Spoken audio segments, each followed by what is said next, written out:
This show is presented by Manscaped. Go to manscaped.com/dangle to receive 20% off your next purchase. Let's hit it, baby. The Steve Dangle Podcast. Powered by Sports Interaction. Canada's Sportsbook.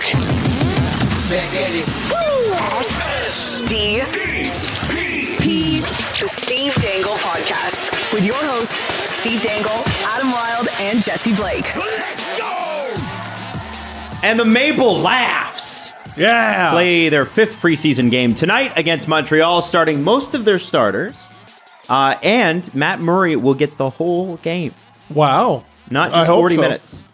Well, that's what we're hoping. We're hoping that Matt Murray gets Now, the will he have access to his whole eyes? Or will they force him to wear the goggles I don't know. that everyone has been talking about this morning? So why is that a thing that people are talking about? Is it, if you need prescription, No, don't you wear goggles? no. It's not about that. So, new Leafs goalie coach Curtis Sanford used to be a goalie in the NHL. He has Matt Murray, and I guess all the Leafs goalies, wearing these goggles that restrict your peripheral vision, Oh, and it forces you to use the center of your eye, so it's better for tracking, basically. And Leaf fans are like, "Hey, that's kind of neat," and everyone else is like, "You guys are fucking stupid." hold on. But what if they're just using it in practice, though, right?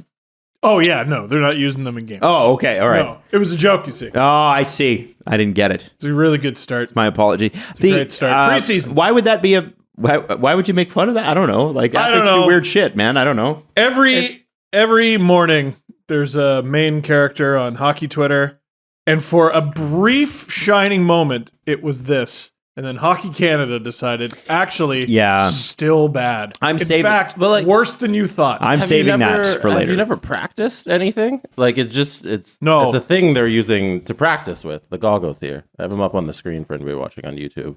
It's a training technique. Have you ever trained for anything and put obstacles so you get better at the thing you're training for? Yeah. Like, why were people... I don't understand why people would be upset about a training technique. I don't know, because it's the internet and it's where we go to be mean.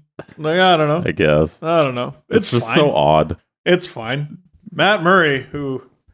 Oh boy, am I going to say this into a microphone? I'm going to... Has not allowed a goal this preseason. So... I'm ready to watch that trend continue. Has looked good in fake games. He has. There are far too many of. I realized I'm a sick individual because a lot of hardcore fans don't even watch the preseason because the games don't count. And the hockey's usually not the best. I watched a highlight pack for a game that wasn't even the Leafs. I watched Oilers versus Jets from the other day, the game that went to the shootout. Brad Lambert is monstrous. That's an amazing player. There was a clip going around of this one shift he had in overtime where he was just dominating everybody. Go watch the whole pack. He was the star of the game. He was magnificent. And Jesse, you got his page up. Where was he drafted? 30th overall. The Jets, I think, might have got a steal there. They might have got an aggressive steal there. 30th overall, he could make the team based on his skill level. It's basically just what does the team decide. He's gross. Cool. I'll have to look out for him. Definitely Adam, look that up. Do you have your notes from the draft we did, the draft live stream? Oh God, I might. I wanted to find mine and see if I had notes on Brad Lambert. Well, because before this past season, he was, I want to say, like top 10, top 15. He was ranked very high, and he was this year's big drop. I do not have my draft notes anymore. Usually, I throw them out. I had Brad Lambert ranked 16th overall. Oh, there you go. Now that I found that.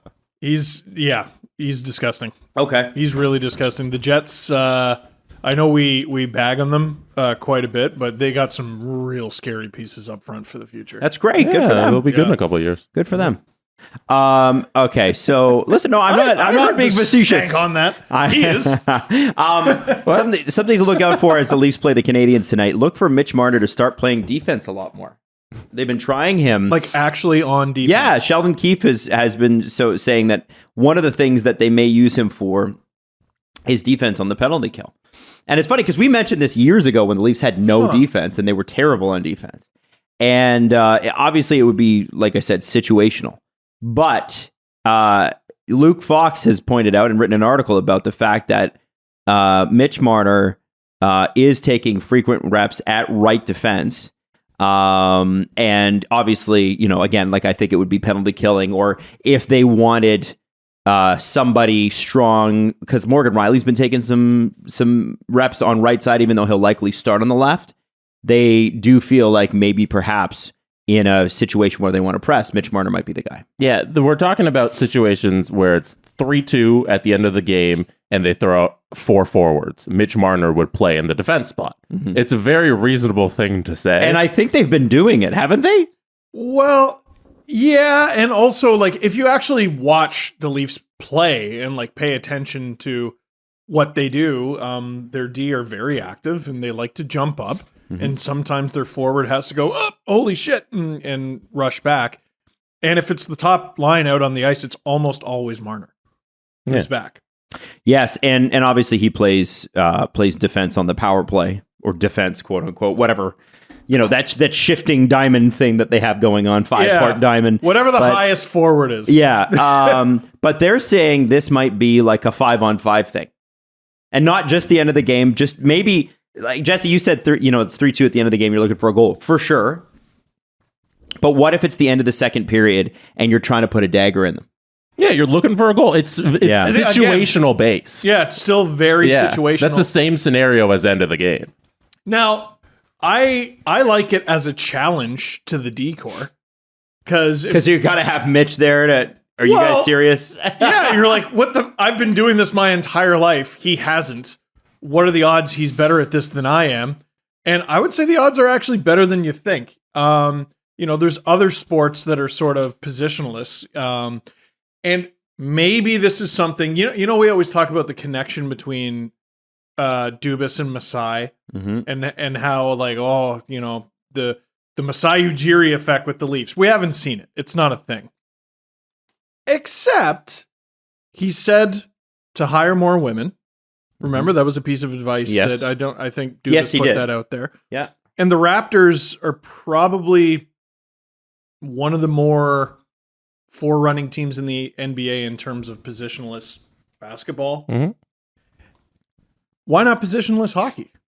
Is Marner not one of the most gifted hockey players on the team? Yes. And in the league? Yes. Can he skate backwards? Yes. All right, I think we're good here. Can he handle the puck? Like, will he dump and chase? I know it's far more than that, and it's a lot of situational awareness, but he's one of the more intelligent players on the team. He's one of the more athletically gifted players on the team. Why can't one of the most gifted players in the world play defense? Well, and if you've got 20 guys, you got to dress the best guys. What I mean by that is sometimes it's like they'd be, and you could put this for any team. Yeah. Some teams are so stacked on forward that, they're dressing defensemen that would, if they were the same caliber of forward, they'd never play. And it gives the Leafs an opportunity to go, okay, well, we're just going to dress the best players and we'll make it work. And if you dress 5D one night, Marner can do that. If Connor McDavid, if the Oilers just lost their minds, let's say they just completely lost their minds and they're like, Connor McDavid is a defenseman this season, full time. How long would it take him to become their best defenseman? And is the answer immediately? Pretty soon. It's Connor McDavid. Because he's good at hockey. Yeah, he's good at hockey. He's good at all the things that make a hockey player good. Now, he might run himself through the ice by, I'm going to rush the puck up, and I fucked up, and I got to rush all the way back. Yeah. You're wasting some of the skills there by not having him play forward. Having him forward maximizes. I didn't say you should. He'd probably be the best defenseman. Yeah, he's the best at hockey. Yeah, it's worth a look. Well, and I wonder if the answer is, this is actually garbage. Well, there's your answer. I wondered if part of this came about because the Leafs signed Calle Jarnkrok. It looks like Zach Aston-Reese is going to eventually, once the LTIR is all sorted out, is going to get a contract. He'll get a deal. And then there's the emergence of Nick Robertson, and we should talk about this because he is impressing a lot of people at camp. Right, I guess tonight he slotted in on the fourth line. But if you have, Mitch Marner let's say you're pulling Mitch Marner out, you can move a Nick Robertson up for a shift, or you have the depth at forward to be able to push these guys around, even though Nick Robertson's playing left wing, but he can play right. I think the website you have up, I don't want to call them out, has him in the wrong spot. He's going to be second line tonight. Is he? With Kerfoot and Nylander. Oh, okay. So that's a big audition for him. That's and great. It's just a shame that Tavares is out. Yeah. And I think that's, and with Tavares back in, right? Like, you look at these players, and with the exception of currently listed Pontus Holmberg, all of them are regular NHL players. I look at the lineup they have going tonight and basically take Holmberg out and put in Kampf. And that could be the opening night lineup. Yeah. Yep. And yeah, there are some glaring omissions, like, Wayne Simmons, for example, that make you go, okay. But Wayne, I don't think his future here. I don't think he's an everyday player. I think he's your 13th, 14th guy now. There's nothing wrong with that. What they have tonight is, I think, very close to what it's going to be. So in keeping with that, it seems like the emergence of Nick Robertson plus Zach Aston Reese willing to come in and play probably for $750,000. Calle Arncroke being signed. Yeah, 800, whatever. CJ said 8. All of that, and Dennis Mulligan being back, and I know everybody's with Dennis Mulligan. He might surprise you. Easily the funniest part of the preseason is how good he's been. Yeah. I love it. I think that it's kind of cool that their forward depth allows them to take a Mitch Marner and maximize his talents elsewhere. Now, I want to talk about Nick Robertson because, guys, it's preseason. Listen, I want to get excited about Nick Robertson too. Should I? Man, so this is anecdotal at best, but every Leaf fan I've spoken to, in person, on the internet, whatever, over the course of this preseason, they're all fascinated with this player. And he's the only guy they want to talk about, whether it's positively or negatively. I gotta say, visually, he does not play beautiful hockey. He does not. Explain what you mean. Let's get granular here. So years ago, I can't remember if he said this on the podcast or in a conversation. I was talking to Gus Katsaros. That's a way back in the day podcast. Love Gus. He was great. He was so great. I think effing smart, man. Yeah. He joined us more than once. We'll have to bring him back. And this was in regard to Nikolai Kulemin. Okay. And I always thought there was something funny about how he skated, but I'm like, well, he's fast and he works really hard. And Gus basically pointed out, he's like, well, is he working hard or is he just inefficient? And I was like, what does that mean? And basically his stride, the way he skated, made it look like he was working hard because he was working harder than he needed to because he had an inefficient stride. So he looked, because he'd be like chop, chop, chop, chop, chop, chop, rather than a stride, like he skated like he was kayaking. Okay. Like, like just the way he like would NHL hold his 99 stick. players. Yeah, just like, yeah. He looked bizarre. I look at Robertson's stride, and not that I, have a good one myself. Well, this is an NHL player. It's an NHL player. I think it's a little different. And it's a little ugly. But then you look at the goals he scored, and he's like, he's at like maximum reach, no torque for the average human. Like, he cannot get power on it. And then zoom, it flies. I spat all over the table. I'm sorry. Mm-hmm. It flies. Pinpoint accuracy, ridiculous speed. And it's in the back of the net. He's visually one of the least explainable players I think I've ever watched. Well, one thing that I'm not making a direct comparison here, so cool your jets, but one guy who was a terrible skater but a prodigious goal scorer was Brett Hull. Brett Hull was a... How about John Tavares? Well, John Tavares. Yeah, John Tavares has never been a great skater. That was a knock on him coming out of junior. But he doesn't... It's weird. Are you a inefficient skater or a slow skater? And he's a slow skater. It's a little different, right? Yeah, he's slow. But Robertson, again, he's still so young. Oh, wow, yeah. I'm so not worried about that. So this is the thing, right? What Brett Hull was really good at was, first off, his shot was unbelievable. The other thing was... standing still. Yeah. Everyone was talking about Draisaitl. He did that one playoff run out of necessity. That was Brett Hull's entire career. Yeah, Brett Hull never... move. Brett. So the thing is that, so what kind of goals are you going to score? And again, this is not a direct comparison, but Brett Hull is the best example of poor skater who scored 700 goals, right? Yes. I mean, that's what it was. Yager, too. Jágr wasn't a great skater. But what he always did, first, Jágr had the dangles and stuff, but Nick Robertson is not going to probably rush the puck at the NHL level. I don't think so. But if he's in the right position, which, we've seen that with players like Phil Kessel, another guy, king of being in the right position always, he can score. He deserves a shot out of camp. He deserves You think he deserves to make the team already? Yeah. Well, I don't have him in the lineup. Can I read it to you? Yeah. So give not it to there. me. Jesse might turn me here because I don't want him to make the team if he's just going to get sent down. Yeah. It's Bunting, Matthews, Marner. Yep. Malgin, Tavares, Nylander. I doubt it, but continue. Or whatever, who you want to put in that spot there Kerfoot, instead of Malgin. probably. Kerfoot. Engvall, Kerfoot, Yonkrook. Zach Aston Reese, Camp, and Kubel.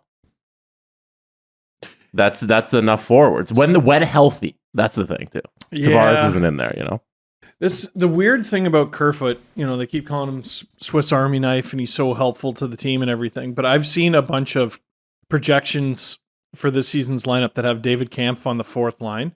I just don't see it. Well, they want that fourth line to be some sort of shutdown thing. That's the third line, isn't it? But which of those forwards are you scratching to put Nick Robertson in there? Well, That's the thing. what's the fourth line again? You got Zach I'm just naming the guys. Like those are the forwards. Put them in any order you want, but those are the guys. Engvall when they're healthy. Okay, so if he's younger, I think it makes sense to start Robertson in the AHL. There's no problem with that. I still think, has he played? I don't know if he's played a professional season where he's played more than 30 games because he's At the NHL level? No, even AHL. Last year, I think breaking his leg and COVID. Last year I think he had 28 games in the AHL and 10 in the NHL. So he's younger. I wouldn't mind seeing him in the minors. But you can send him down without any penalty too. Yes, a guy I would like to see potentially make the team out of camp is Alex Steves. Holy shit. He's been really interesting to watch. That's a really good player, and not a lot of guys up front produced very well for the Marlies last year. Robertson did when he was in the lineup, and probably behind him is Alex Steves. Interesting. Yeah, Robertson, his Marlies tenure last season was very impressive. I remember a couple highlights, and looking here now, it was a point per game. It's 28 and 28, which is crazy. But I don't know.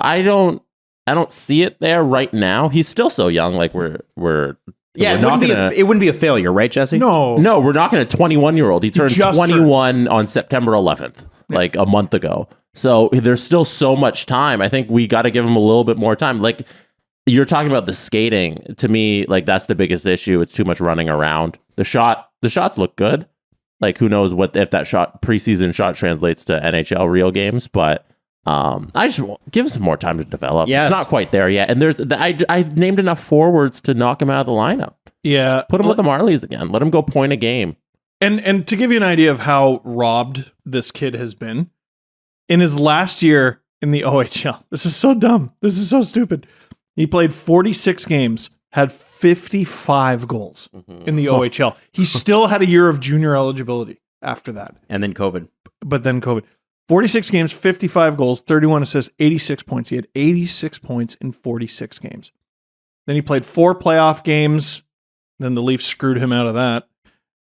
6 NHL games plus 21 AHL games. Injuries. So he gets 27 games in a single season. And then last year he played 38. Yeah, and like the 2020, 2021 AHL games weren't real games. Like, remember that season where the AHL teams were just kind of trying to get any kind of games in because of COVID? And that was awful. This is me making it up as I go, obviously. I'm super excited about Robertson. I would love to see him play. I'd be happy to see him called up in the event of an injury. He doesn't have to make the team. No, it feels neither does Steve's, but I'm pretty excited about Steve's. It feels like Robertson's been around for so long because he's 2019 draft pick, but he was so young when he was drafted too. Youngest player in the draft. Yeah, a 17-year-old, and he's a second round pick too. It's not like we're talking about a top 10 pick here who's been drafted for 3 years now and they haven't amounted to anything in NHL. Like Slavkovsky will be if he doesn't make the team out of camp this year as an 18-year-old. Yeah, I know. Like, I think we give and he doesn't speak French either. Jackass. Sorry. And Sorry, Nick Jesse. Suzuki. Sorry. Go ahead, Jesse. We give Nicky Bob here a little bit more time. Okay, fair enough. Nicky Bobby. I love it. I do love Nicky Bobby, though. Nicky Bobby's great. Before we Try him on D. Before we get to You Can Bet That, I just want to throw this at you as well. Greg Wyshynski's already in midseason form. Oh, I know. But why? This time, it's because he wrote an article for ESPN, obviously. Boo. The NHL's, quote, reversal of fortune teams for 2022-23. Playoff teams most likely to miss, non-playoff teams most likely to make it. And at the top of the Atlantic Division, not 5 paragraphs in, team most likely to miss, Toronto Maple Leafs. Team most likely to make it, Detroit Red Wings. Wow. That's what he says. Wow. Now, I'll let you go in and read it. But he basically said, listen, if you're going to go into the season with 2 guys who aren't great goalies, you have to expect that people are going to have some questions. He's lying because the correct answer for that division is Boston. It should be Boston. Yeah. Should be Boston. But he says, that, the Leafs goaltending could be a real problem. And you know what? People are saying the same thing about Vegas. Good team. Not sure about the goaltending. Some teams are good at running on magic, whether it's good or evil magic. And you think I'm going to vote against the Boston Bruins? You're out of your minds. Mm-hmm. I fear no man. They but are that the thing, it scares me. And he said most likely to make the leap into the playoffs, Detroit Red Wings. It's a good pick. Division. The Leafs were great last year, and they had awful goaltending. Aren't their goalies Huso and Nedeljkovic? Mm-hmm. Ooh. Yeah, no, I don't know. Excuse me. Carolina was great with Delke, and now they got him With who? Delke, he's making this up now. and These are not real. And now they have Huso. The That's Winged Wheel great podcast tandem. right now is going, Jesse. Great tandem. Yeah. Another year of cider. You know who's Lucas really- Raymond development? Yeah, first off, Moritz Seider is Oh, going to yeah. be great. Say it. I think my Noted. favorite part. Noted. Noted. Alan Walsh? Who's this? David Perron. Oh, I thought you were saying cider. I'm like, he is? No, we no. should talk about that more often. Yeah, he's Like, not. oh, He's not. okay. The best part about Moritz Seider is that for sure this year he can't win the Calder Trophy. Like, I just want you to know But that. Bunting's still eligible somehow. Can you imagine? Oh, that would be great. love it. That'd be great. Okay, so let's get into You Can Bet That. Sports Interaction, Canada's Sportbook presents You Can Bet That with David Bastel. Must be 19 plus. Please play responsibly. Ontario only. He is Dave Bastel, and it's fitting that he's here today because this is the week that we put out all of our season preview episodes. So on the audio side, it's going to be Western Conference and Eastern Conference, but on the video side, it's 10-minute previews for every single team. So today, we're going to go through what Dave's got at Sports Interaction, starting with the Metro Division. Yes. Dave, who is the odds-on favorite to win the division that nobody's sure? Who is bad in this division other than Philadelphia? It's an open division, isn't it? Because right now, Carolina Hurricanes are ranked number 1 in the division to win it. The Rangers are in there. The Pittsburgh Penguins are part of the conversation. Washington, there's your top 4. I'm going to give you this, though, because I'm hearing way too many rumors about this. New York Rangers paying 4.5 to 1 right now to win the division. There's a lot of inklings, so to speak, that Patrick Kane's new address will be on Broadway. If that happens, let's go. So Jesse, who did you pick to win the cup? The New York Rangers. Ooh, They're my way juicy. too early Stanley Cup prediction. Yeah, it is early, and I know everybody's in on Kane, but he's going somewhere. It could be Broadway. You guys don't believe, though. You guys are haters. No, I do believe. You're twisting this. I believe that they could. They're going to be in tough against Carolina. They got Brent Burns and Max Pacioretty for free. Mm-hmm. I mean, Yes. for free. Burns. Yeah. Yep, exactly. So listen, if I'm going to take something, I'm taking the Rangers in this one for sure because the odds are better. But Carolina rightfully should be in first place. Yeah. Oh, man.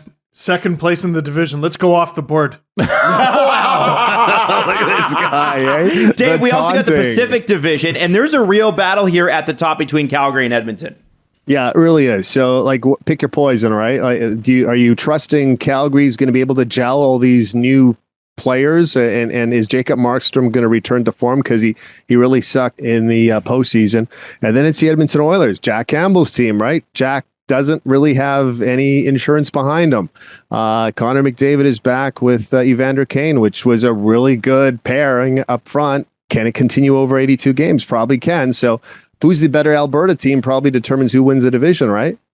I'm just saying that you got Vegas ranked a little high for a team that missed the playoffs last year at a 4.69. They are the third highest ranking. I might take them because a healthy season of Phil, obviously because he's always healthy. Healthy season of Jack Eichel with a full training camp. I don't know. Vegas could surprise if that goaltending holds up. You're riding that Logan Thompson train. Yeah. All aboard. They were doing research for the Pacific Division. They were my hardest team to place. I just don't know what they are, right? And the Leafs had bad goaltending Pay attention. What's that? I said the Vegas Golden Knights. Pay attention. That's right. They were, Leafs had bad goaltending all year last year, and they did fine. Vegas, we'll see. Dave, thank you so much. And we're going to have you back Wednesday this week to preview the Eastern Conference as well, okay? I love it. Bring it on. And by the way, we're adding probably anywhere between 25 and 30 new player props in the next 48 hours. So jump on board. SportsInteraction.com/SDPN. He's Dave Bastel. Follow him and follow at SIA Sport on Twitter. It's the last week of September, and we are squarely into fresh ball fall. And I just want to know how you guys are doing down under. Are you clean? Fresh bottom on them? I mean, I guess if There's you want potential. it to be. Listen, the Lawnmower 4.0 can take care of it. It's the body trimmer and weed whacker nose and air hair trimmer that all comes together in this package that you would get. They have the advanced skin safe technology. It will protect you and your delicate parts against, nips and that sort of thing. So you can do fresh bottom autumn and fresh ball fall, and you don't have to worry. Fresh bottom autumn. That's pretty good. I thought it was quite we should tell Manscaped we got something. Yeah. Why? They don't need to send us a script. I got Steve. This is going to be a hit. Go to manscaped.com to get 20% off and free shipping with the code DANGLE. That's 20% off with free shipping at manscaped.com when you use that promo code DANGLE. Manscaped, clear out the leaves. It's your tree trunk's time to shine. According to also Greg Wyshynski. You're welcome, Greg. The New Jersey Devils have announced the launch of their Horns and Tail Napa Valley first ever custom wine brand, developed in partnership with Fairwinds Estate Winery. The wines are Marty, a 2018 red blend, 16W. I don't know what the 16W. Give me a bottle of Marty. 16W, I don't know what that would be. 16W.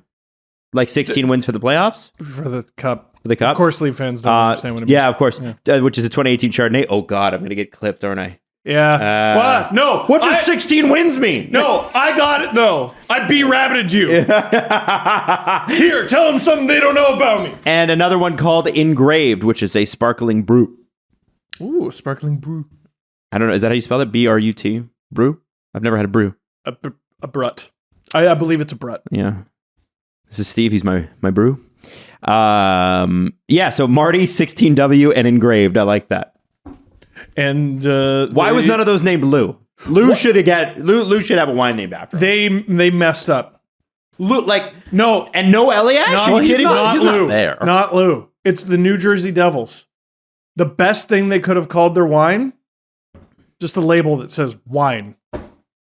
Oh, yeah, it's true. Because they had Jersey hats. You want me to read the 16W to you? Yeah. All right, so this is from the site. It says, every game day during those championship years from April to June, the message was clear without ever saying a word. The path to glory ran through the Meadowlands. 16 wins, no shortcuts, only one exit. The exit of champions. We introduce to you 16W. Hailing from the cool and foggy climate for the Russian River Valley in Sonoma County, this beautiful medium-bodied wine was grown slowly to build intense flavors over time. This wine was aged in French oak and displays a beautiful balance of fruit, oak, and liveliness on the palate and exhibits lush mango and toasted almond. Balanced fruit are tart acidity makes this wine a classic example of premium Russian River Chardonnay. I can't tell if that's a political speech or something about wine. $56 a bottle. Whoa! Now, I got a American? question. Devils fans, I know you're passionate because every time I say the Devils are not that good yet, you get really upset. Would you buy a $56 bottle of wine just because it said New Jersey on it? Would you buy a $95 bottle of wine? Is that the Marty? That's the Marty. But it's only $75 if you're a member of what I don't know. If you join this winery, if you join the Catalina wine mixer, it's only $95. Fucking Marty Lena wine mixer. Holy cow. Can I read you the introduction to Marty? We introduce you to Marty. This proprietary... No, I'm not going to read that part. Marty's better. It's as simple as that. In 2 words, the black and red faithful were able to define the icon who redefined the sport and lit the record book on fire. Best served in 3 cups. That's highly inefficient. What are you talking about? What do you mean? No, I'm joking. It's a joke. Patrick Waugh should come out with a wine called 15W and send it to Marty. You know, because they beat them in Game 7 that one time. That's good. That's really that's good. Something sort of thing he would do. There you go. There you go, Steve. You should come out with earplugs. There's another. Yeah, I'm just gonna say I can't hear you because I have my earplug in both my ear. No, my ear. Oh, because he's got earplugs. He's and that's doing the earplug commercial. Hey, this is Patrick Waugh for Jenny's earplugs. All right, I think that was good. Cut. Yeah. There you go. Good job. You know, Patrick, we just made you $1 million, man. Just take it. $100 bottle of wine, the New Jersey Devils. Yep. God. I know. The cap's going up. They got to find a way to get there. They did say the league revenues are way, way up, by the way, Bill Daly was saying. So that's great. I mean, obviously things have rebounded quickly. And it means that the players are going to be able to pay back their escrow quicker. And I'm very excited because in a couple of seasons, guys, right around season 12 of the Steve Dangle podcast, we're going to have a ridiculous free agency crop. Season 12. Like, we're is this, I don't even know, because our 10-year anniversary is May 31st, 2023. So it's coming up. This doesn't count as the 10th season, right? The 10th season is after 10. So this would be... I think, well... Or is it, is it 9 and your 10th season starts... No, the 10th season because your first season is when the first season ends. No, it would start on the next May. No, because your first season starts at 0, right? That's your first season. No, it's the first season. You don't have a 0 Yeah, season. but then the next season is not your first season, it's your second season. It's your second season. Right. PK Subban made his NHL debut in the playoffs, but then was a rookie. So that's the way I look at us. Anyway, I don't know. Because we made our debut in the playoffs. Yeah. And then as a rookie. September is the first season. I see. That might have even been his rookie year. Yeah, so... I'm not sure. Anyway, doing this show almost 10 years, guys. Oh, no, he had won the Norris already by then. Never mind.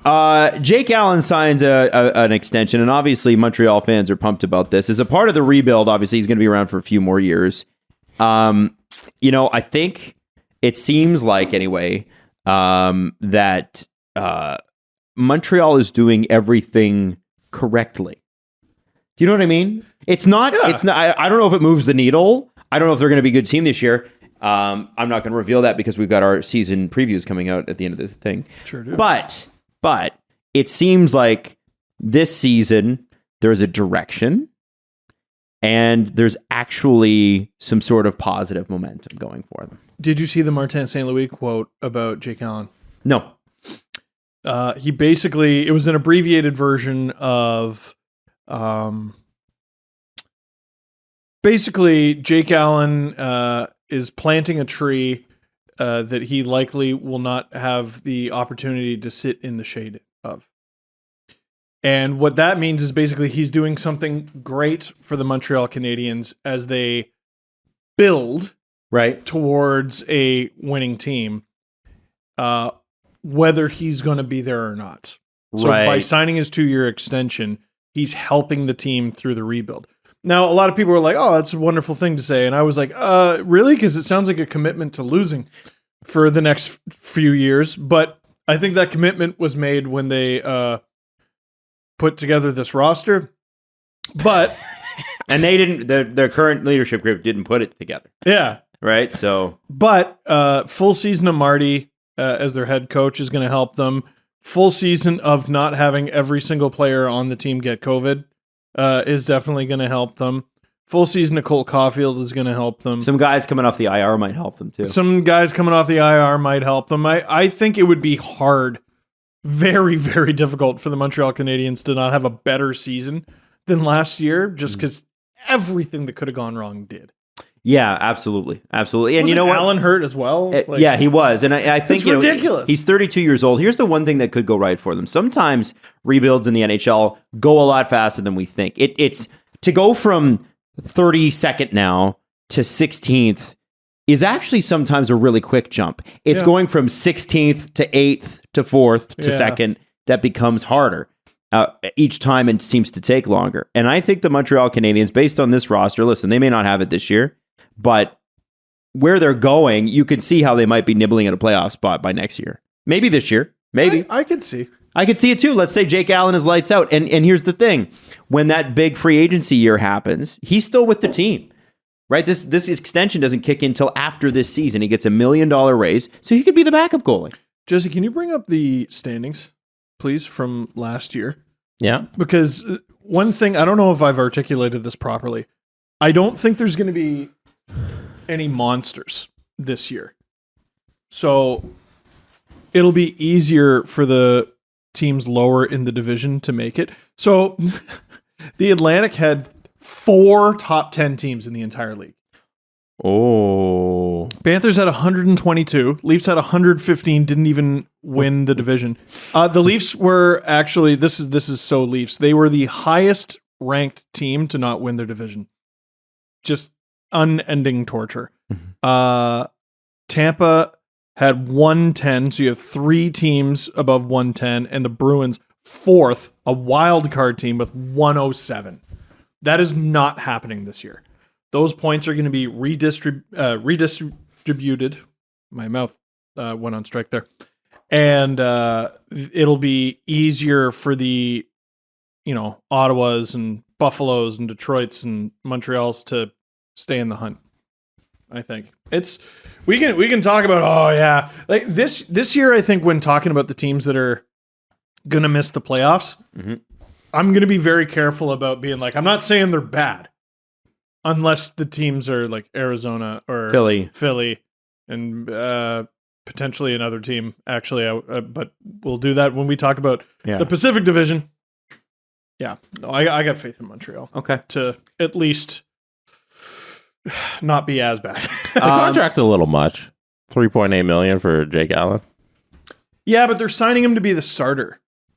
You know what I mean? Like, so I feel like we had this conversation a few years ago with, I don't know, someone else on the Leafs. I can't remember. They weren't very good. And I'm like, okay, it might have been Tyler Bozak.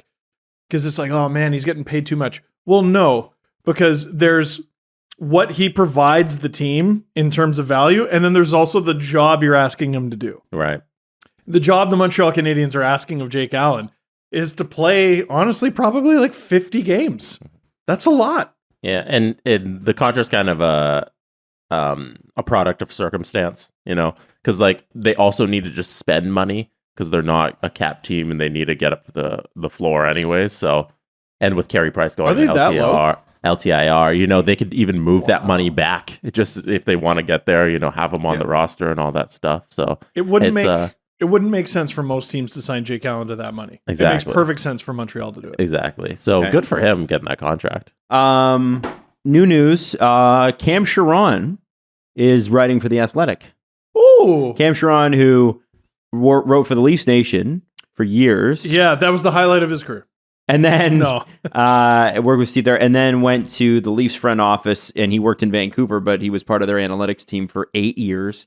And he's just put up something literally a few minutes ago talking about what he learned working in an NHL front office. Wow. And so he will be writing for The Athletic. For The Athletic. One of the army of people who previously wrote for Canucks Army to go on and work in the NHL. The better part of a decade, eh? Yeah. I thought something like this might be coming down the pipe because he recently returned to Twitter, and now he's writing for The Athletic. Good for him. It's a smart signing for them. That is. And by the way, shout out Stephen Ellis going from the Hockey News to Daily Faceoff. Oh wow! For those of you who enjoy industry buzz stuff. Dale Hawerchuk statue unveiled in Winnipeg, and if you're not from Winnipeg, and you're not of that era, it might be hard to understand the impact that he had on not only Jets hockey, but how good this player was. He was unbelievable. And one of the best players of the 80s. And the thing is that the Jets were one of the best teams of the 80s. Like in terms of teams' overall winning percentage, the Jets are right up there. The problem is that they had to go up against, within their division, the 89 Stanley Cup winning Calgary Flames, the 4 or 5 time, depending upon how you qualify the 80s, Edmonton Oilers. No. And, obviously in there you had some other very, very strong, you had some very strong Vancouver teams.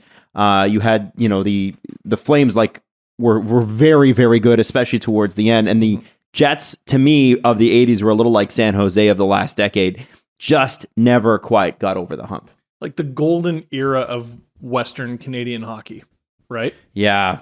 Yeah. The Jets had the best player they've ever had. In terms of career, I guess Teemu Selanne wasn't there long enough to fit into that category. And unfortunately, it was really hard to get through that division in that conference. But he was a magnificent player, and also ironically helped Mark Scheifele get to the NHL as his head coach with the Barrie Colts. Wow. And then he gets drafted by guess who? The Jets. If I'm not mistaken, the first draft pick they made. And he was ushered there by the coaching of Dale Hawerchuk. There it is.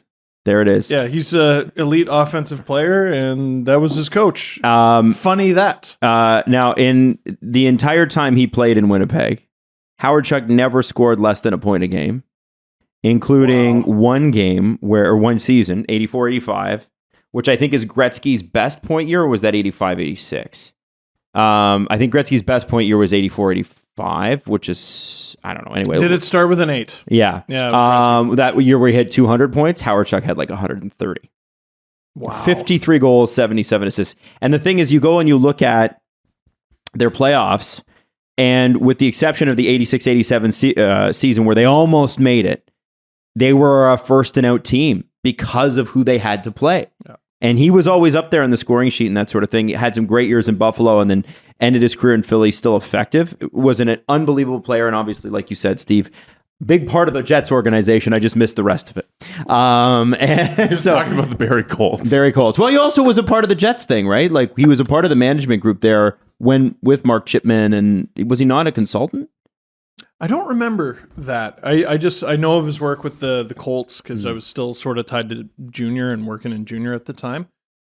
It was cool to see it get unveiled because actually when I was there for a wedding in the spring, I walked by. There was some fanfare and lead up. They had a big sign that said, "This is where the Dale Hawerchuk statue is going to go."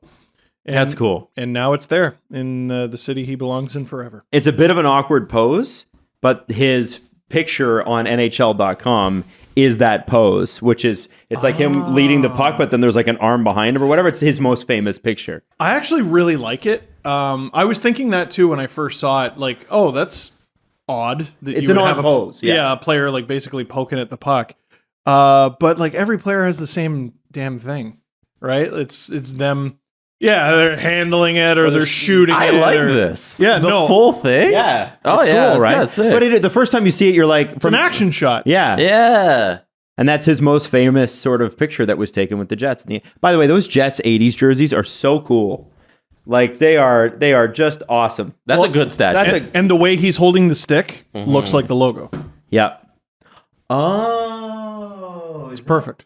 I see. Okay, that's why I would never have caught that. I only caught it just now. Because of the Jet. Yeah, big fan. Okay. Big fan. That's Love a good it. statue, yeah. That's a cool statue. Good job on the Winnipeg Jets, big time. And this is my third source from Greg Wyshynski thing today, because he is on fire. The NHL is introducing digitally enhanced dasher boards on all broadcasts, which means that advertisers will be able to erase and replace the ads seen around the rinks. And what this will mean is you'll have ads that are purchased by the team, sold by the team in the arena, right? Yeah. And then if you are watching from, say, let's say you're watching a Winnipeg game from Toronto. You're like Dave Bastel and you're a big Jets fan, but you live in Toronto now. You'll still see localized Toronto ads on the boards for Winnipeg Jets games. They call them ad substitutions. We're able to do them with audio side. We still can't do it on YouTube. But basically, the idea is you want to see localized ads to your area, or at least that's the theory. And if you're watching a game in New Jersey and you're from Toronto, or you're from Florida and you're watching a Seattle game, likely the local pizza shop is not going to apply to you, or that regional pizza company or whatever. So the idea is that you would see ads that apply to you all the time. It's basically a more efficient way of delivering ads, therefore making more money. So, okay, in theory, Yep. the ad on the board in the arena, in Scotiabank Arena, it's pizza. Yeah. But I'm watching from the West Coast. Yeah.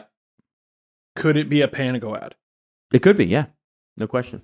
Oh, that's kind of... And I believe the teams would share in the revenue in that, because obviously if you're Tim Hortons and you buy the board at Scotiabank Arena, they're going to leave that up for the local Leafs broadcast, right? If you're watching from this area, they're going to leave that up.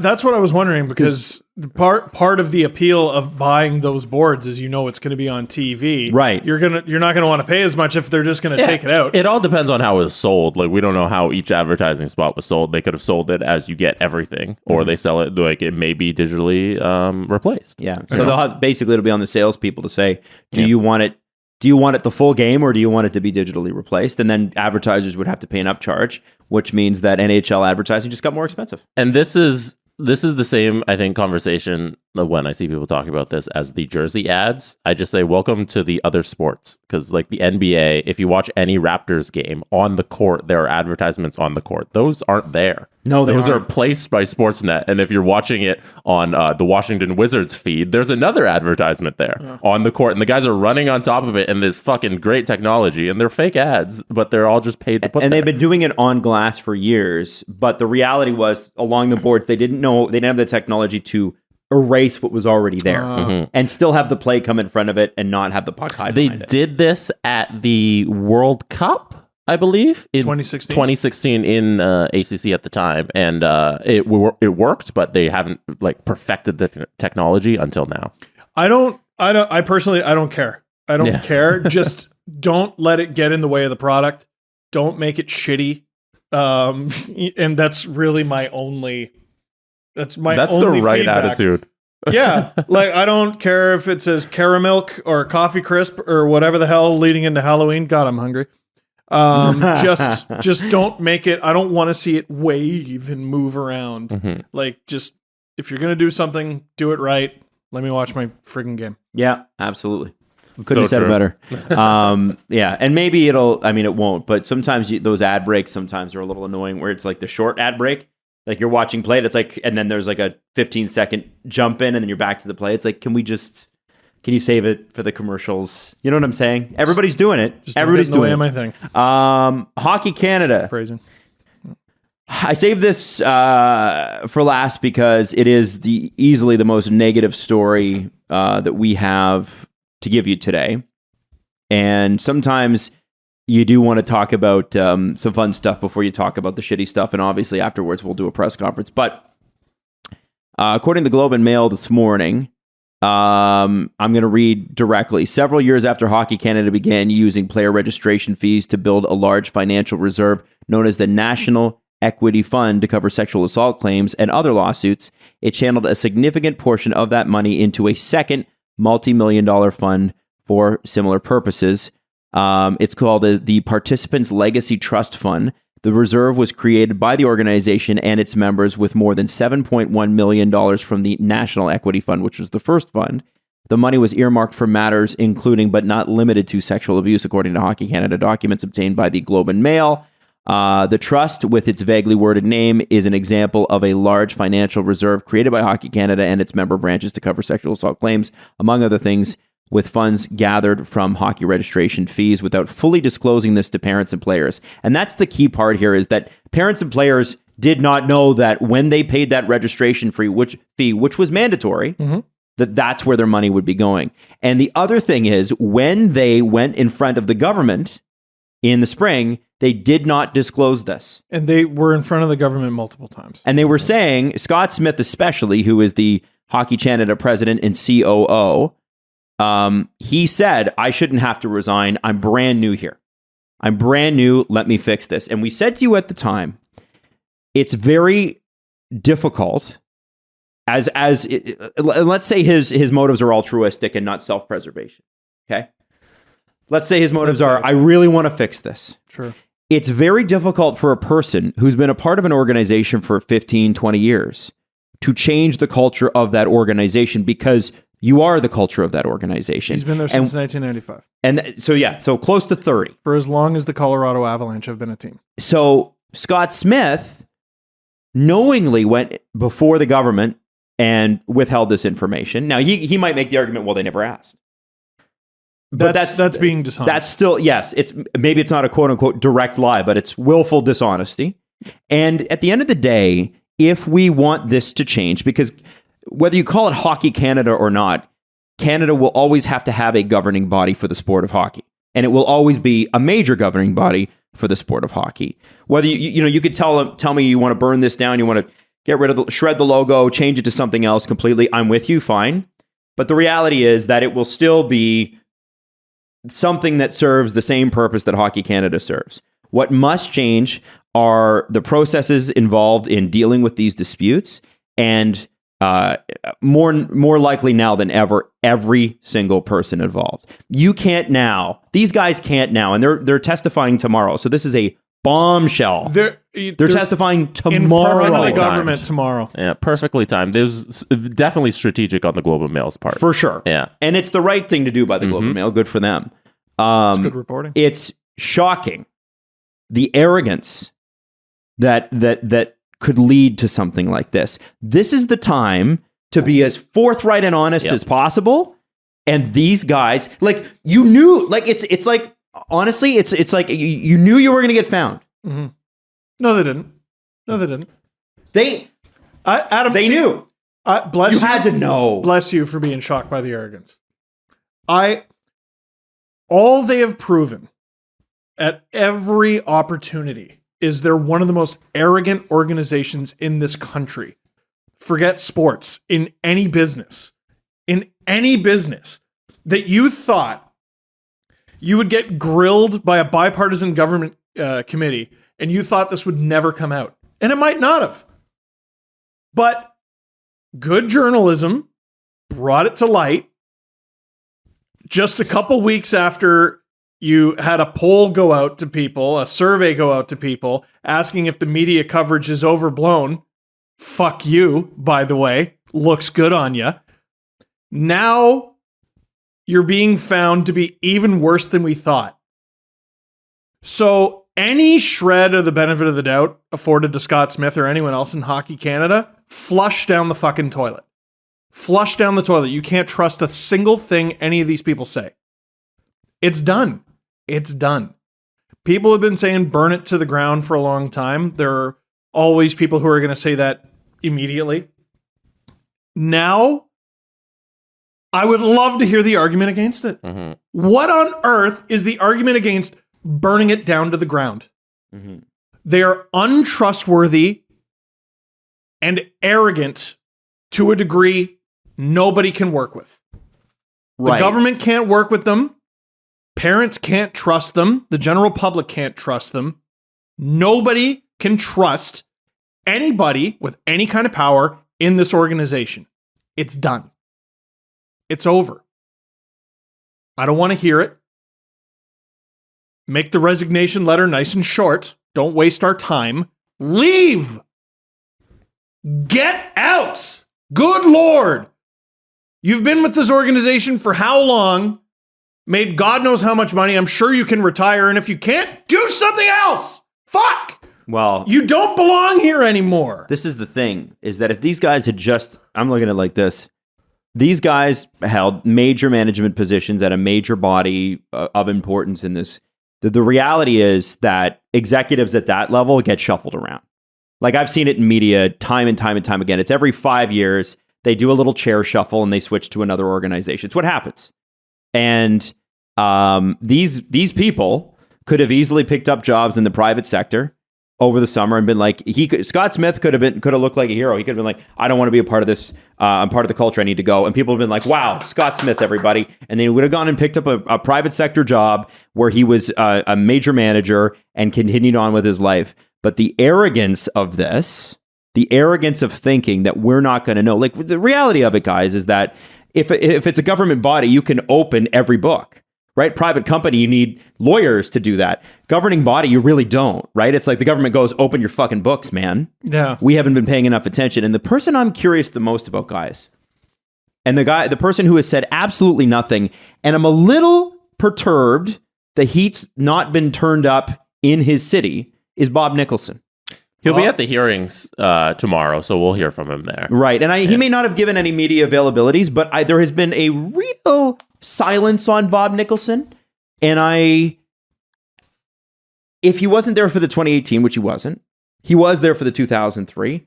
And they said they deal with, what did they say, 1 to 2 sexual assault incidents a year? And did they not say there's a third one that's being investigated? I don't know. Did they? This is the thing, right? You mentioned this a couple shows ago. There's so much that it almost muddies the whole thing. Yeah, like so much information. What are the chances? Piggybacking on the conversation that we had maybe a month ago. Mm-hmm. What are the chances someone who didn't fully understand the story to date is going to understand the story that broke today? So now you got two crowds of people. Mm-hmm. You got the people who have been following it the whole time, who understand the gravity and depth of how bad the situation is with this organization. And then you have people who I can't blame them for just looking at it as just another thing, because there's too much to know. Yep. People have things to do. Yep. I moved this week. People have kids to raise. They have jobs to do. Chores to complete. This story, the depth of it it's staggering. It is. It's so difficult to follow. Yes. It's difficult to follow for us, and it's our job, right? I can't imagine how it is for just the regular hockey fan. But like this doesn't just involve hockey fans, right? This involves taxpayer money. Yeah. Taxpayer money, and also fees for people who have their kids in hockey. So that's direct. And then the tax money is indirect, because Hockey Canada has said we didn't use government funds for this. It's all money. Well, they said they didn't use sponsor funds. Have they said they didn't use government funds? Because what they said was they quote unquote. Here's another thing. They liquidated assets. Well, how did you buy the assets? Was it sponsorship or was it government? Because those are the only two ways you're making money, right? I just look at it as the money. The money. Like, where do they get money from? They get it from registration fees. They get it from sponsors. They get it from the government. And ticket sales. TV rights. And yeah, it's all just the money. So, okay, you did us all the favor of you didn't directly take money that was given to you from the government and put it in the slush fund.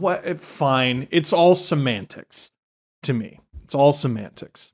Right. And so in some ways, we're like underrating how much of the kingpin of arrogance and awfulness that Scott Smith has been over the last few months. When he came out and gave the gold medals to the women's team when they won. What the fuck, man? That was absolutely shocking. And for him to go through that whole hearing over the course of the summer and be like, no, I want to see through this, and then to come out and be like, no, I'm the man to give out these gold medals, and then now he's hiding this secondary fund. The dude needs to be gone in a week. Like during these hearings, they need to make a decision. Resign at the hearing. If you're in charge of this, and every decision you've made since this has come out has been you doubling down on all of the awfulness that has come out of Hockey Canada, how is this man still there? It's a travesty. It's a joke. It is. Beat it. Time to go. Time to go. So with that, let's do the press conference. You're 21 versus now. You're 21 and it's Friday night. What are you doing? I am drinking like we're running out. Go to Gracie's. Go to Gracie's. Go to Grace O'Malley's. I'm staying there till 2 a.m. Yeah. Now, do you rebound the next morning because you have an early morning shift somewhere? Oh, come on. Yeah. 21, yeah. Compared to now, right? Now it's... if you did that same thing now. Leave by 10. That's right. Z-Biotics can help. Here's the thing. Z-Biotics is a pre-alcohol probiotic and the world's first genetically engineered probiotic. It was invented by PhD scientists to tackle rough mornings after drinking. Here's how it works.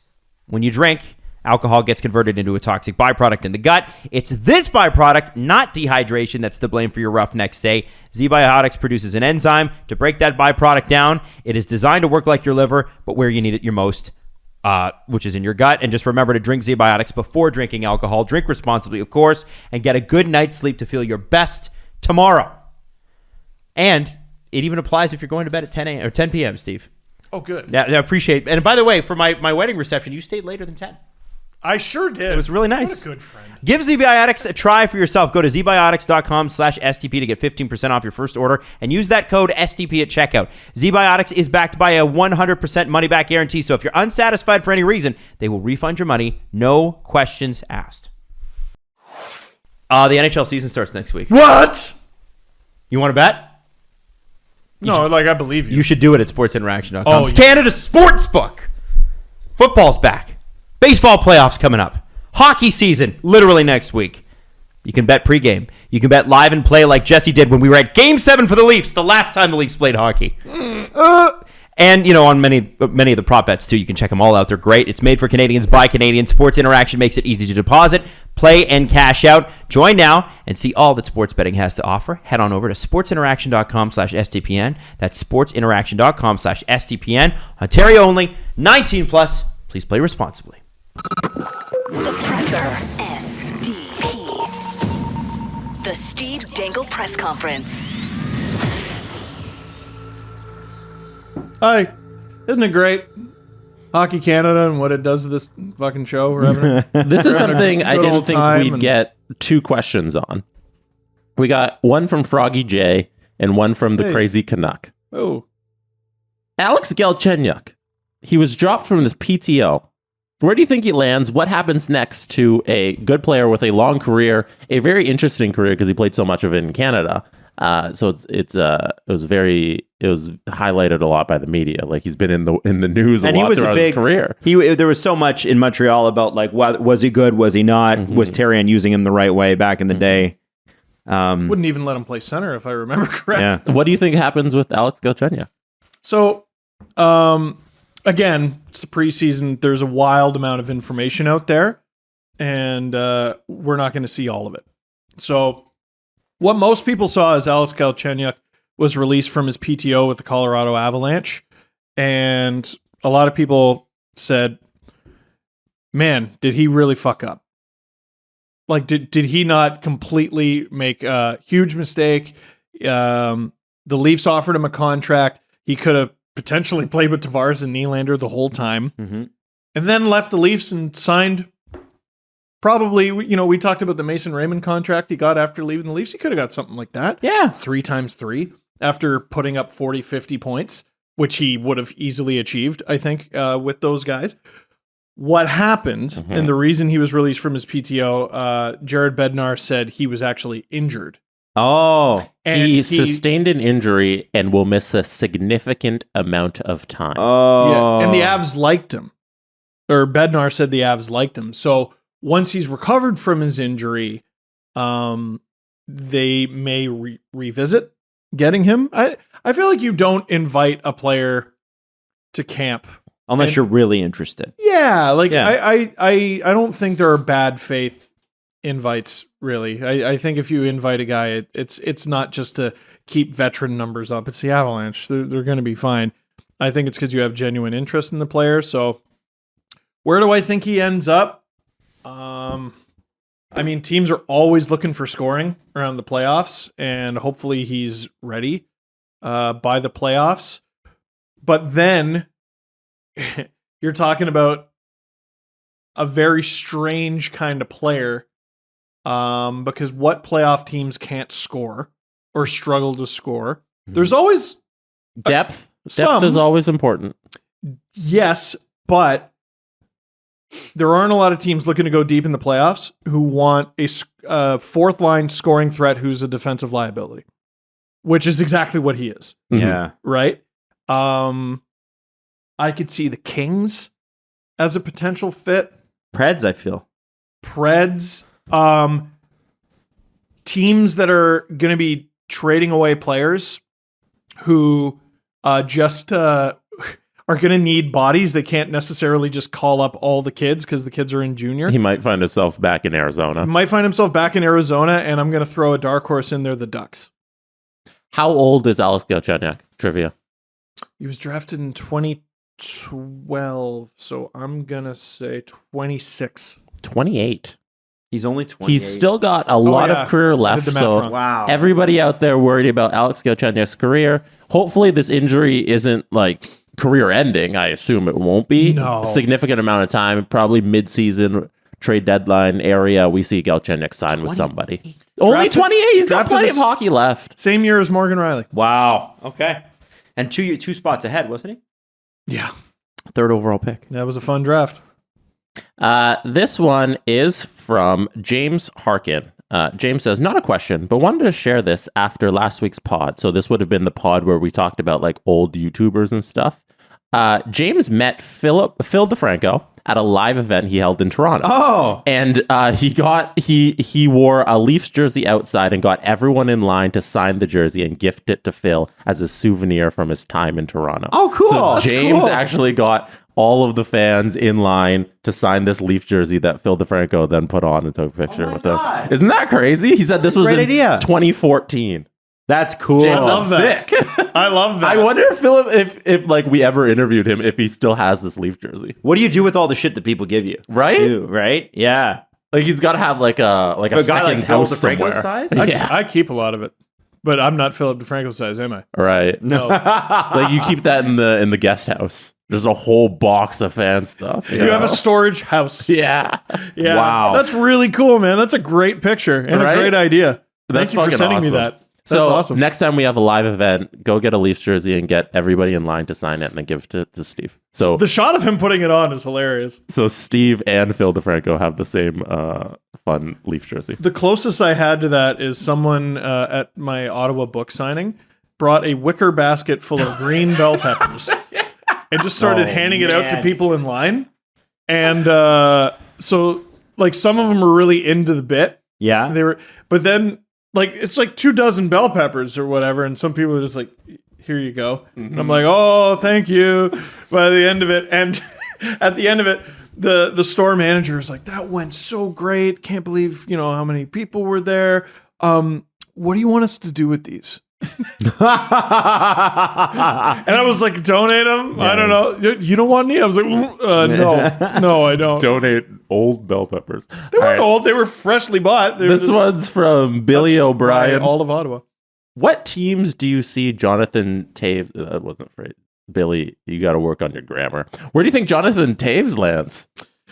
I like the Read the question as You it's want me written. to- this is what Read the question Billy, as I'm it's sorry. It's not roast a listener segment, but this is what it's turned into. What teams do you see Jonathan Toews go to? written. Okay. why use lot word. Well, I like the Colorado Avalanche rumor. Just because if they did have a perceived weakness, it's they have lots of centers, but they don't necessarily have a bona fide strong number two. Comfort filled in for Kadri. Newhook could be that, but he's not there yet. Who else? They got someone else recently, but they need a bona fide number two, and Toews could be the bona fide number two. No. You don't think so? I don't want that. Why? Ugh, I think it'd be unfair. Toews in Colorado, there'd be Oh, sorry, I meant Tampa. He's going to go to Tampa. They don't have enough guys. that'd be even more unfair. I don't know, Adam. Where do you see Toews going? I mean, you have to think Colorado is going to be in the market for a center at some point, right? But I mean, I think that any team that surprises. So if you're looking at a younger team that has surprised? Like, let's say I haven't even looked at the roster, so maybe this is wrong. But going off of what we heard earlier, Wish had Detroit taking a big step forward, and if you've got a young group, a guy like Jonathan Toews could be a huge help in terms of, all right, here's how you do playoffs, guys. If you've never seen this before, here's how you do it. And one thing I would say about the Toronto Maple Leafs of like 15, 16, when they really started to turn it around, was they had guys who were older, but none of them had seen any success. Like, did they have any Stanley Cup winners on those teams? Like, you think about the veterans that were quote unquote veterans. Kadri was like 24, Van Riemsdyk's like 27. Bozak's been with the Leafs forever. Like, none of those guys had won anything, and it wasn't their fault. It was Leafs mismanagement. Yeah. But it would really help to have a guy like that because, as we all experience in our early 20s, you need mentorship. Ron Hainsey, I think, played his first playoff game as a Leaf. Or no. Oh, Penguin. He had done it the year before with the Penguins and won the cup. The Leafs. My bad. Yeah. And he scored that friggin' sick goal. Yeah. I'll throw out a fun one. And it's only if their season goes well. Obviously, it doesn't make sense to acquire him if the season goes sideways. His hometown, Winnipeg. I think that'd be really cool. It'd be fun to have a defensive mind in there because we know what they do well, and that's score, and we know what they don't do well, which is support their defensemen. Right. And I wonder, this wouldn't work. I was going to say, I wonder if, we were looking for fits for Blake Wheeler and how it was really difficult to make the money work. Chicago could work, but then are the Jets really going to look to offload Blake Wheeler if their season is going well? Right. Yeah. It probably wouldn't. The swap wouldn't make sense. Yeah. There's something there. Let me have fun. Adam Wilde, this question is for you off of what you did to this podcast a couple of days ago. Handsomest coach. Adam, greatest this segment. Is from Eric Johnson 2222.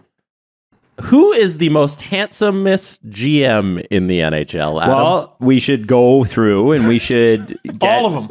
You know what? We should get I should download the Golden Rule app and then just do the top 32. No, we shouldn't. Yeah, I think we should. That's so many faces. It's a lot of faces. Give Eric an answer. I don't know. Oh, like who do I think is? Who do you think is the most handsome GM? Lou Lamoriello. Lou Lamoriello. Because I enjoy life.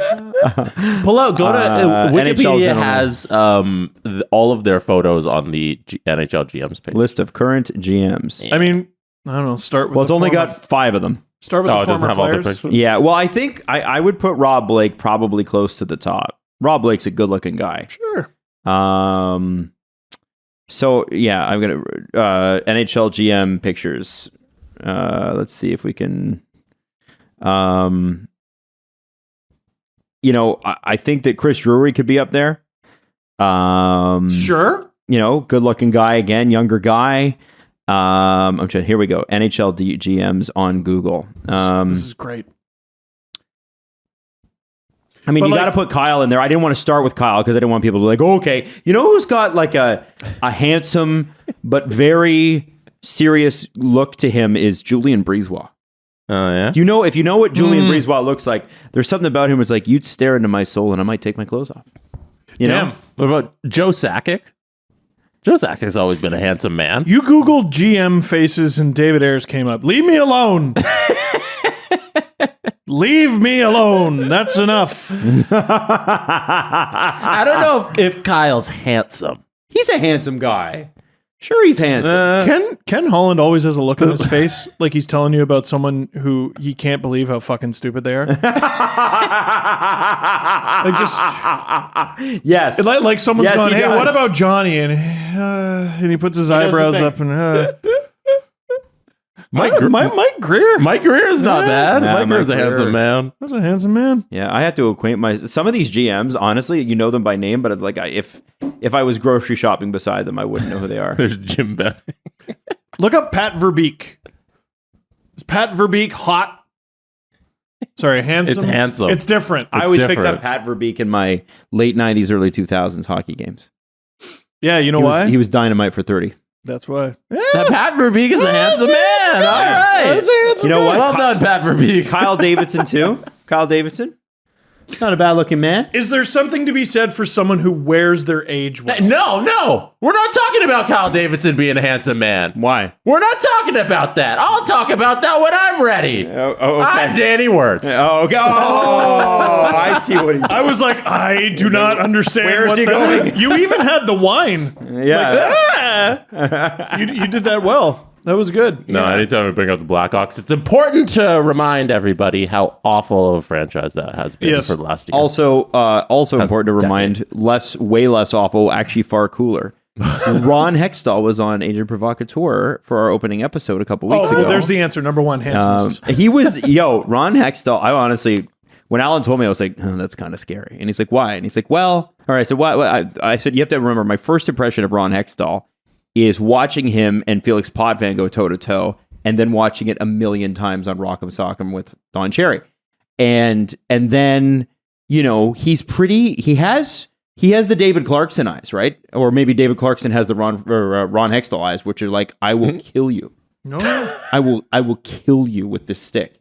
And so I who was it? Chris Chelios, who he chased. That's a great he clip. chased Chris Chelios. Chris Chelios was not a small man. The fastest goalie I've ever seen. And so he's got his hockey stick, his goalie stick above him like he's taking a golf swing. Oh, and he just goes right at the ankle. With that, that stick must be 20 pounds. We can't play this, by the way. No, it's too bad. Go look up Ron Hextall hacking people with his stick. By the way, so I think Ron Hextall needs to be in the conversation, and something about Joe Sakic. I was just saying that Ron Hextall was super chill, and it was actually a great show. He wasn't chill as a player. No, he was. Yeah, no, but he was great on the show. I think he got all the unchill out of him. Maybe. Yeah, maybe. I'm gonna go with Joe Sakic. He looks like an old but very loyal dog. Right? What? It's something about him. Excuse me? Like an old but loyal and well-behaved You know dog. what? Are we going to play this clip for him if he ever comes on this show? Because I don't know. Joe Sakic? Yeah. Not that he No, would. don't tell him what we said. I mean it as a compliment. I don't think he should be fired He's anymore. got that loyal dog in him. I don't know. Yeah, Joe Sakic. I don't know. No, he is the dog. It's the next level up. Nobody send this to Joe Sakic. Nobody send this. No. He got that dog in him, Charmeleon. He is the dog Charizard. All right. Can I ask one more question? Yep. This is a bit of trivia for Steve Dangle. I haven't seen. There is, I think I've asked this one before, so you should get it. This is from Nico LeMay on Twitter. Who is the first player to win the Kelly Cup, the Calder Cup, and the Stanley Cup? That is the ECHL title, the AHL title, and the NHL title. If I'm not mistaken, this is a trick question, and the answer is Jared Bednar. That is incorrect. Oh, shoot. First player. First player. Player is what I'm looking for. Plur. That was Mike Babcock. Okay, so Kelly Cup is ECHL, right? I already did this. Yeah. Calder Cup. Okay. All three levels of professional. So Burroughs NHL hockey. hasn't won the Stanley Cup. I'm just trying to think of all the NHL players I know who have played in the ECHL. It's not a ton. He famously played for. Oh, do you have a guess? Is he a goalie? No. Shoot. That makes it way harder. Famously played for a Western Conference Canadian team. Western Conference Canadian team. So we have the Canucks. We have, oh God, Burroughs? No. So we have the Canucks, the Oilers, and the Flames. Mm-hmm. Who the hell? Had a bad contract. That's a lot of guys. Roberto Luongo, by his own admission. No. He was not a goaltender. And he wasn't a goalie. He wasn't a goalie. I have no idea. Traded in the last couple of years. I don't know. Jay Beagle. Oh! Jay Beagle has all three championships. He won the Stanley Cup with the Washington Capitals, the AHL Calder Cup with the Hershey Bears, and the ECHL Kelly Cup with the Idaho Steelheads. Thank you for that trivia, Nico. Should have looked the Capitals' way because they've won the cup in recent memory and they've won 1 million Calder Cups. Shit. I don't think I would have guessed Jay Beagle. No, it's a pretty random guess. Pretty random. And he was player. with the Canucks. Damn it! The Canucks was the team I was talking about. Hit the extra. Steve failed. He let us all down. Let us all down. It's okay. I'll impress you with what's left in the show. Are you gonna? Happy moving weekend. Oh, Thank yeah. you. Yeah. The Blue Room's looking awfully gray these days. It'll be blue soon. Okay. The Blue Soon Room. Balls! The Steve Dangle Podcast. Powered by Sports Interaction, Canada's Sportsbook. Follow the guys on Twitter at Steve_Dangle, at Adam WYLDE, and at Jesse Blake. Connection complete.